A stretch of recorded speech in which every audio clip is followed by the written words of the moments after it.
Gold hub తాకట్టులో ఉన్న బంగారాన్ని విడిపించి కొనబడును. అదే రోజు ఆన్లైన్ ధరకు కొని డబ్బులు ఇవ్వబడును. నమస్తే, వెల్కమ్ టు మనం టీవీ. నేను మీ ప్రియాంకారావు. దేశం కోసం అమరుడయ్యాడు. ప్రజల గుండెల్లో ఆ సైనికుడు చిరస్మరణీయుడయ్యాడు. ఇదంతా సమాజానికి తెలిసిన విషయం. కానీ అమరుడైన ఆ సిపాయి కోసం ఓ చిట్టి ప్రాణం కొట్టుకుంటుంది. ఇంటికి ఒక్కసారి రావా అంటూ వేళగా ప్రాధేయపడుతుంది. తండ్రి కోసం 9 నెలలుగా చిన్నారి పరితపిస్తున్న ఆ సంఘటన ప్రతి ఒక్కరిని మెలిపెడుతోంది.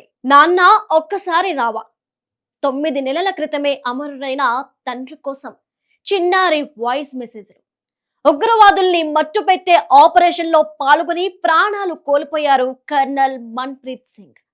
ఆయన కుమారుడు ఇప్పటికీ తన తండ్రి జీవించే ఉన్నారని అనుకుంటున్నాడు. తమ కోసం పరిగెత్తుకొచ్చే తండ్రి ఎందుకు రావడం లేదో ఆ చిన్నారి అర్థం చేసుకోలేకపోతున్నాడు.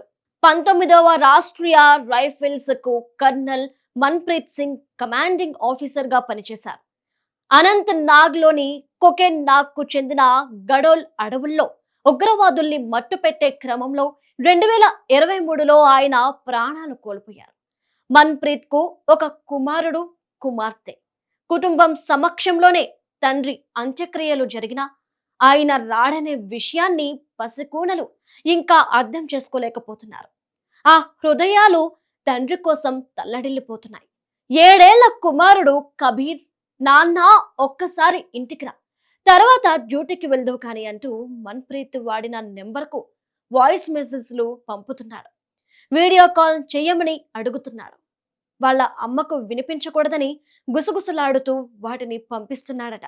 ఆ పిల్లాడి తపన నెట్టింట్లో వైరల్ గా మారింది. వాస్తవానికి అనంతనాగ్ జిల్లాలోని పలు ప్రాంతాల్లో మన్ప్రీత్ సింగ్ మంచి పేరు సంపాదించుకున్నారు. ఆయన అందించిన సహకారాన్ని జనాలు ఇప్పటికీ తలుచుకుంటున్నారు. పంజాబ్ లోని తమ స్వస్థలంలో తన భర్త, పిల్లల పేర్లతో 2 మొక్కలు నాటాడని, అవి పెరిగి పెద్దయిన తర్వాత వాటిని చూడటానికి వెళ్దామని చెప్పాడని భార్య జగ్మిత్ గుర్తు చేసుకున్నారు. చివరిసారిగా చేసిన కాల్ గురించి మాట్లాడుతూ తాను ఫోన్ చేసినప్పుడు ఉగ్రవాదుల్ని మట్టుపెట్టే ఆపరేషన్ లో ఉన్నానని చెప్పారన్నారు. అవే చివరి మాటలు అంటూ ఉద్వేగానికి గురయ్యారు. తాజాగా చిన్నారి తన తండ్రి కోసం పంపుతున్న వాయిస్ మెసేజ్లు గుండెలను బరువెక్కించేలా చేస్తాం. విధి ఆడిన నాటకంలో లోకం తెలియని పసివాడు హృదయ ఘోష మాటలతో చెప్పలేనిది. సైనికుడా నీకు వందనాలు, భగవంతుడా ఆ కుటుంబానికి స్థైర్యం ఇవ్వమని మాత్రమే మనం కోరుకోగలం.